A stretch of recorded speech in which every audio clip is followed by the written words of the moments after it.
Hello guys, today I'm just gonna be a bit fast one. Today is 11th of November 2020 and it's a short one.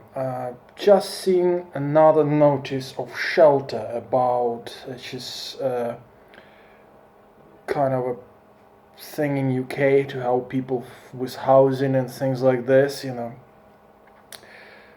And they were telling how people should get on, how to improve the relationship with landlords, blah blah blah blah blah blah blah blah blah. So I've looked at them and I was like, okay, cool. I was talking for a while saying that look, we need rent controls in UK, and I'd like to pit rents with GDP and versus NHS, right? So we've got rent and GDP on one side, because I've heard people saying that you can't bring rent controls in UK because it will be bad for GDP, bad for this, bad for that. And I've heard obviously people saying how NHS is suffering and blah next things. So let's look at the British rental market. Right, at the moment in the British rental market there are around 4.5 million, just over 4.5 million rental flats, right? Houses, flats, rental places. An average pay for one of those, so we're taking from the cheapest to more expensive ones, is £1,673, right? So we're taking this over 12 months, right? Over 12 months, that works out as 90 billion 342 million pounds. Right, it's a very good number, because obviously whenever we talk about something like this, the government likes to tell us, we need the GDP. And those numbers are obviously thrown into GDP. And having an extra good 100 billion on your GDP, with the obviously plus you add some, business rates and things like this, and business rates will probably bring it up to good 200 billion. So obviously if you're going to introduce rent controls, it's going to have to be on both sides. So you go like, okay, cool, we adding, we decreasing our GDP by 200 billion. It's bad for economy. But at the moment, if we're gonna look at private rent market, we can safely say, right, that around 1/3, so like 30 something percent, right, 1/3 of this market is paid for, of these rents are paid for by government through various subsidies, right? So this is how we're increasing our GDP, they're increasing the GDP in UK. Probably quite often in US, similar situation occurs, where they say, we do good rates, GDP, but at least 1/3 of that is paid for by government through various subsidies. That comes up to around 30 billion pounds in UK alone. Right, so I'm going to talk about UK. In UK, that comes up to about 30 billion pounds. Right, now let's look at the cost of NHS. So the one I found was for the years 2018-2019.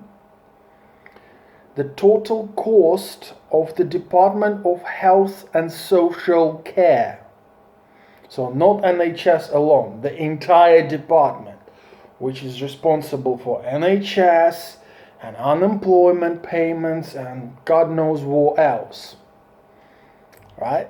Total budget was 130 billion pounds.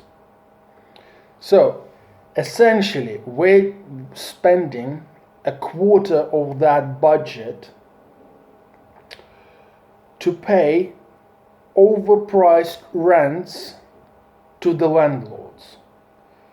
This is the biggest swindle that happened in NHS history.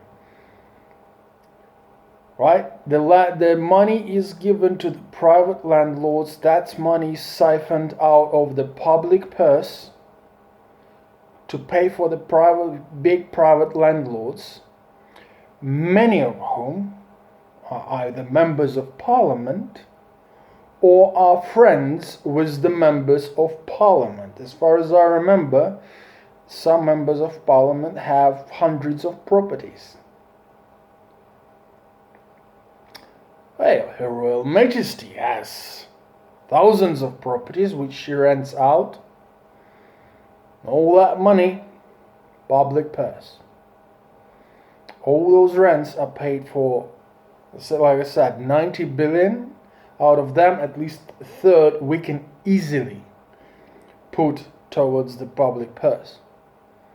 That's a quarter of an entire Department of Health and Social Care budget.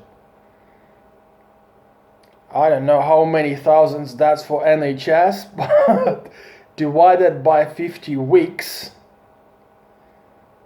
how divided by 60 weeks, that's still 500 million given back to NHS.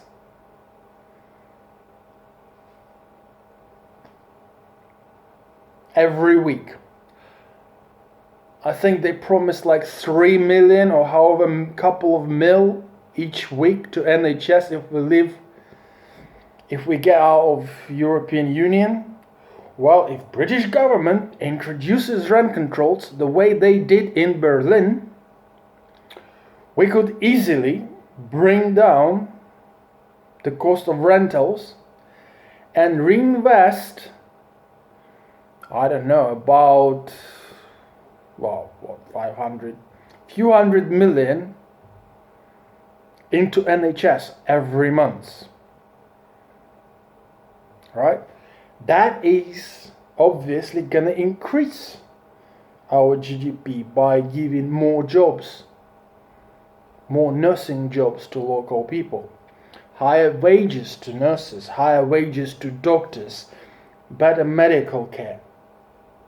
Right? If we introduce rent controls to business rates, well, many UK hospitals are actually sitting in the buildings which are owned by private landlords and paying extortionate amounts of rent.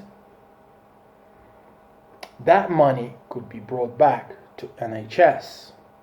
And nobody in the government wants to do it because none of the people asks for it and nobody talks about it. I'm not saying I'm a perfect guy, but I have to tell you people, you have to make a choice between NHS and super high rents. Okay? Over and out. Have a good one.